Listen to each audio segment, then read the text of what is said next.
नमस्कार। मकर राशि पर विस्तार से चर्चा करेंगे। मकर राशि पर इस समय अगले कुछ दिनों में क्या क्या विशेष परिवर्तन होने वाले हैं।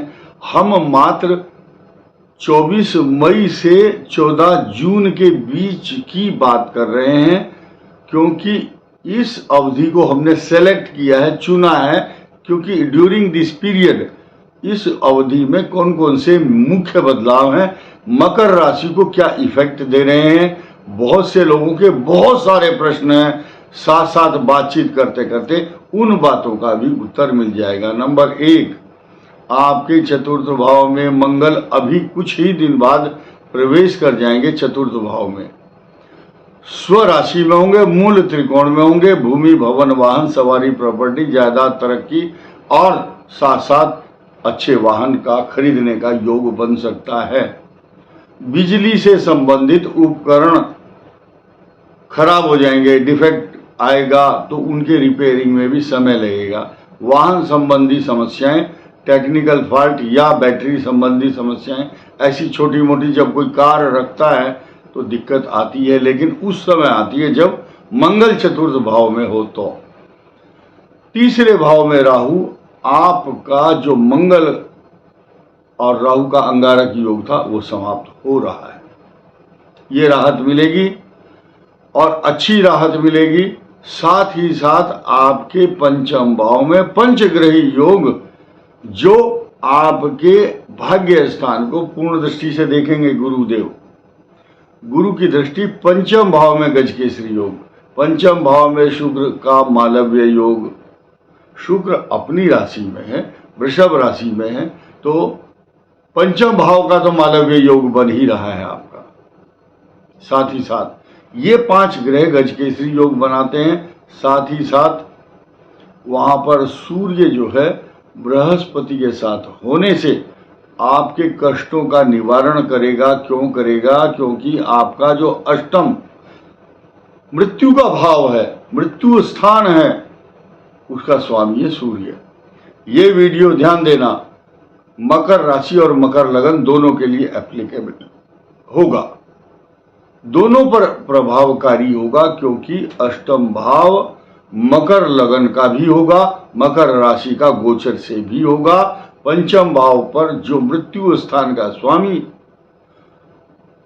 सूर्य गुरु के साथ सात्विक भाव, निर्मल भाव आ जाता है। आपने देखा होगा सुपारी जो खाते हैं, सुपारी खाने के बाद कुछ लोग उसको पानी में भिगोते हैं।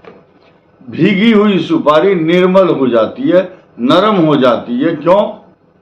इसी प्रकार सूर्य का जो स्वभाव है गुरु के साथ संयुक्त भाव होने से एकदम नरमी आ जाती है, नरम हो जाता है वो। और इस समय मकर राशि और मकर लगन को पल्लवित, पुष्पित, सिंचित, पोषित करने वाले ये सबसे खास ग्रह है। बुध, शुक्र, बृहस्पति, सूर्य और आपके केंद्र स्थान का स्वामी जो आभा मंडल कीर्ति को चमकाता है, आपकी सप्तम भाव, वो भी पंचम भाव में आ गया। तो आपकी ज्ञान बुद्धि का विकास, आत्मविश्वास, गूढ़ विद्याओं का रहस्य आपको पता चलेगा या जिज्ञासा रहेगी। आपकी संतान तरक्की करेंगी, पैसे की कमी नहीं आएगी, दूर दूर तक आपको प्रसिद्धि प्राप्त होगी। क्योंकि ऐसे समय पर जब दिगंत दूर दूर तक यश और प्रतिष्ठा का कारक चंद्रमा, बृहस्पति, सूर्य और शुक्र मालव्य योग और बुधादित्य योग, गजकेसरी योग, इन पंचग्रही योगों से कई प्रकार के योग बन रहे हैं। और मकर राशि के एकादश भाव पर दृष्टि, भाग्य स्थान पर दृष्टि, लग्न पर दृष्टि, तो कहाँ बचा हुआ है? अनिष्ट की आशंका बिल्कुल नहीं रहेगी। यही कारण है कि गणेश जी की उपासना कीजिए, क्योंकि आपका भाग्य भाव का स्वामी बुध, और बुध को प्रसन्न, अपने भाग्य को उन्नत करने के लिए, भाग्य को और ज्यादा शार्प करने के लिए, एकदम एक्टिवेट होने के लिए गणेश जी की उपासना करनी बहुत आवश्यक होती है। अंधन को आंख देत कोढ़िन को काया, बांझन को पुत्र देत निर्धन को माया। और इस साल पुत्र का योग बन रहा है, क्योंकि जहां जहां बृहस्पति की दृष्टि जाएगी, यो यो भावा स्वामी दृष्टो युतो वा तस्य वृद्धि स्यात्।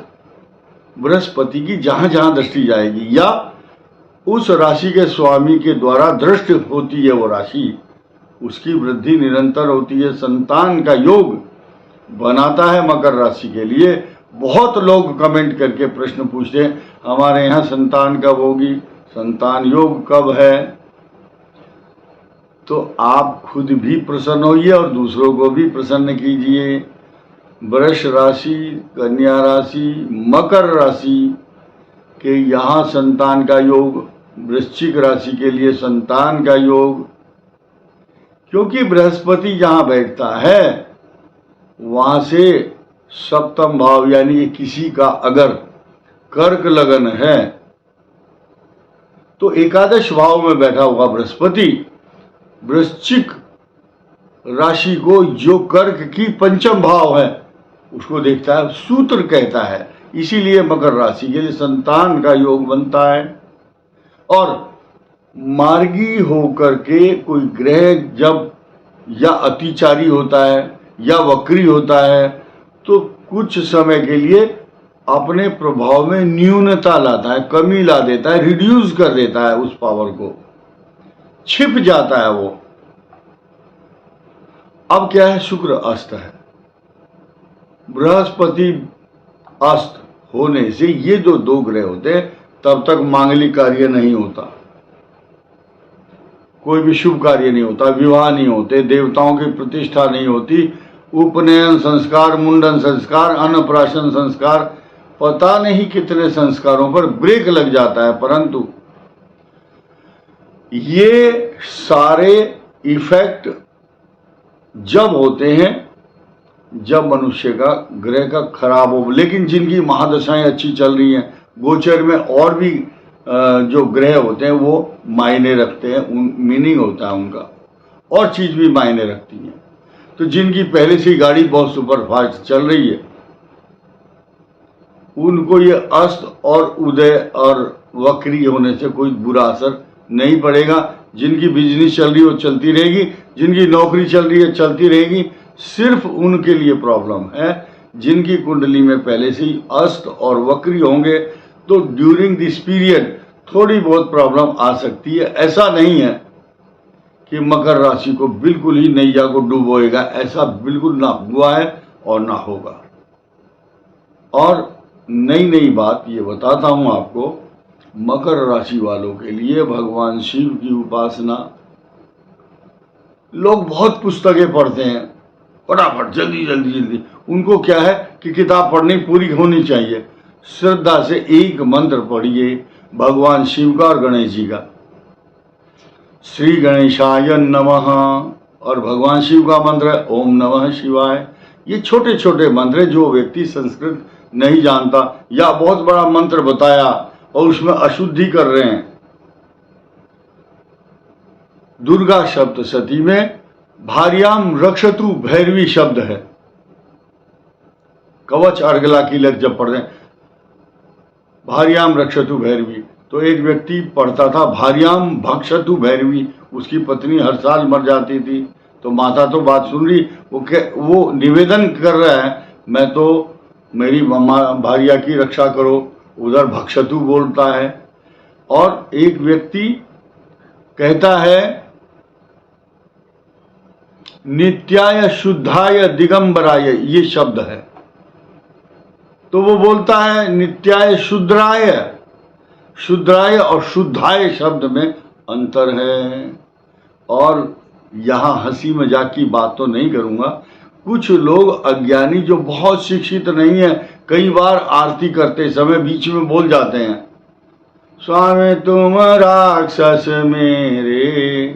तो शब्दों का चयन करना, पढ़ा होना बहुत आवश्यक है। इसलिए ज्यादा मंत्रों में मत फंसो, आपको महात्मा नहीं बनना है। रोज की दिनचर्या चलाने के लिए आपको एक बार ईश्वर को स्मरण करना है। उपासना, निकट बैठना। जब आप एसी में बैठते हैं ठंडक महसूस करते हैं, जब कूलर चलाते हैं या हीटर चलाते हैं सर्दियों में, तो जब उनको ठंड और गर्मी का एहसास होता है तो ईश्वर के निकट बैठने से क्या ईश्वर का एहसास नहीं होगा? आप सन्निकट बैठिए, उपासना कीजिए, विनय कीजिए, प्रार्थना कीजिए। आवाहनम न जानामि विसर्जनम, पूजाम चैव न जानामि क्षम्यताम परमेश्वर। क्या भिलनी शबरी ने पीएचडी किया हुआ था क्या? केवट ने कौन से ग्रंथ पढ़े थे? निषाद राज ने कौन सी संस्कृत की अध्ययन किया था, वेद पाठ किया था? नहीं। भक्त्याम तुष्यति केवलम, केवल श्रद्धा और विश्वास ही सब कुछ है। इस वीडियो में इतना ही। धन्यवाद।